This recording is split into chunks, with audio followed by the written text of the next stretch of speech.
ಎ9 ನ್ಯೂಸ್ಗೆ ಸ್ವಾಗತ. ನಾನು ಅಮೀನ್ ಶೇಖ್.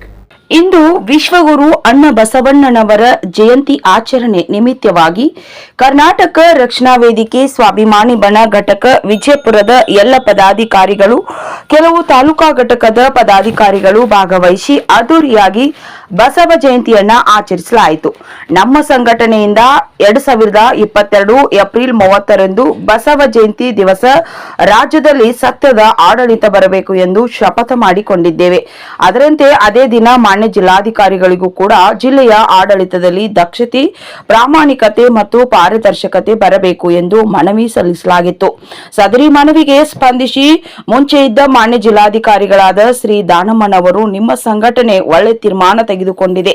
ಈಗಿನ ಪರಿಸ್ಥಿತಿಯಲ್ಲಿ ನಿಮ್ಮಂತಹ ಒಳ್ಳೆಯ ಸಂಘಟನೆ ಅವಶ್ಯ, ಪ್ರತಿಯೊಂದು ಜಿಲ್ಲೆಗೆ ಬೇಕಾಗಿದೆ. ನಾವು ಕೂಡ ತಮ್ಮ ಒಳ್ಳೆ ವಿಚಾರಗಳಿಗೆ ಸ್ಪಂದಿಸುತ್ತೇವೆ ಎಂದು ನಮ್ಮ ಪತ್ರದ ಉಲ್ಲೇಖಕ್ಕೆ ಸಹಿ ಹಾಕಿ ಜಿಲ್ಲಾಡಳಿತದ ಮುಖಾಂತರ ತಮಗೆ ಸಂಬಂಧಪಟ್ಟ 80 ಇಲಾಖೆಗಳಿಗೆ ಪತ್ರ ರವಾನಿಸಿದ್ದರು.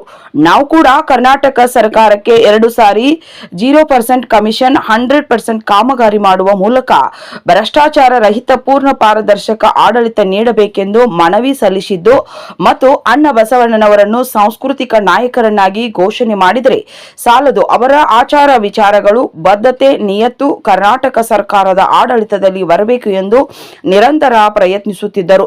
ಸರ್ಕಾರದ ಎಲ್ಲ ಜನಪ್ರತಿನಿಧಿಗಳು ಹಾಗೂ ಅಧಿಕಾರಿ ವರ್ಗ ಕಣ್ಣಿದ್ದು ಕುರುಡರಂತೆ ವರ್ತಿಸುತ್ತಿದೆ ಎಂದು ಈ ಮೂಲಕ ಕರ್ನಾಟಕ ರಕ್ಷಣಾ ವೇದಿಕೆ ಸ್ವಾಭಿಮಾನಿ ಬಣದಿಂದ ಹೇಳಲು ಬಯಸುತ್ತೇವೆ. ಎಲ್ಲ ಸಮುದಾಯದ ಸಾರ್ವಜನಿಕರಿಗೆ, ಬಂಧುಗಳಿಗೆ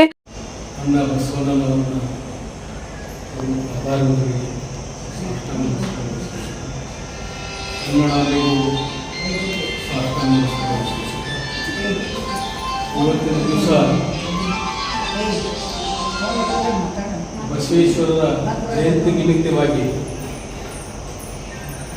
ಎಲ್ಲ ಪ್ರಯತ್ನ ಬಂದಿದ್ದರು. ತಮಗೂ ತುಂಬ ಧನ್ಯವಾದ.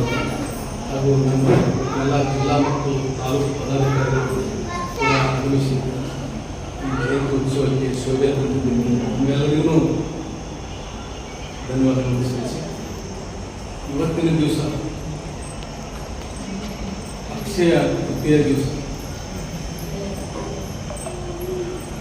ಇವತ್ತು ನಾವು ಎಲ್ಲರೂ ಪ್ರತಿಜ್ಞೆ ಮಾಡಬೇಕಾಗಿದೆ. ಪ್ರಾಮಾಣಿಕತೆ ಬರಬೇಕಾಗಿದೆ, ಸತ್ಯತನ ಬರಬೇಕಾಗಿದೆ, ನಿಯತ್ತು ಬರಬೇಕು.